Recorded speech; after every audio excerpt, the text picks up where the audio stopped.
سجاد گوہر اور ان کے کچھ ساتھی نیشنل کالج آف آرٹس میں زیر تعلیم ہیں۔ ان کا تعلق ہزارہ آرٹسٹ فورم سے بھی ہے۔ اس سال چھٹیوں کے دوران انہوں نے اس فورم کے ذریعے شہر کی دیواروں کو اپنی سوچ کی عکاسی کے لیے استعمال کیا ہے۔ سجاد گوہر کے مطابق عوامی مقامات پر دیواروں پر اس طرح کے مثبت معاشرتی پیغامات کے اچھے نتائج برآمد ہو سکتے ہیں۔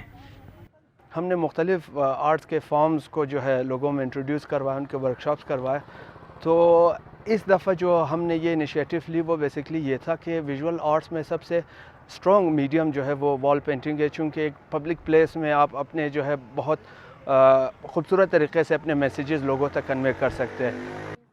نیشنل کالج آف آرٹس کے 20 طلباء و طالبات نے سال 2013 میں ہزارہ آرٹسٹ فورم تشکیل دیا۔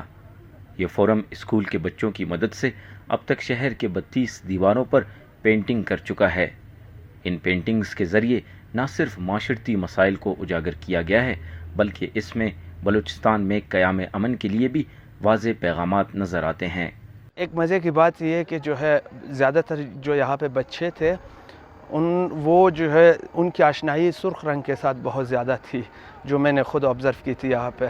ہم نے پھر میرا یہ خیال ہے کہ یہ جو سرخ رنگ کی آشنائی ہے اور یہ گزشتہ جو ہمارے اوپر جو واقعات ہوئے ان کا آپس میں گہرا تعلق ہے۔ ہمارا کام کیا ہے کہ جو ہے ان سرخ رنگ کے علاوہ جو دوسرے رنگوں کے ساتھ آشنائی جو ہے کروانا، یہ ہمارا کام تھا۔ کرن فاطمہ بھی اس فورم کا حصہ ہے۔ انہوں نے اپنے فن کے ذریعے خواتین کو درپیش مشکلات اور معاشرے میں ان پر ہونے والے تشدد کی عکاسی کی ہے۔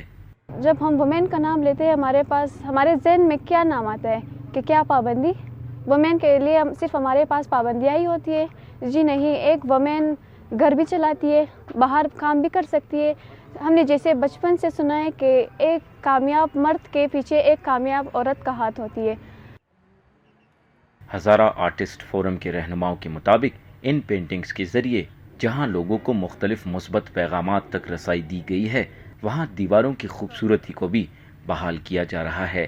غلام مرتضی زہری، وائس آف امریکہ، کوئٹہ۔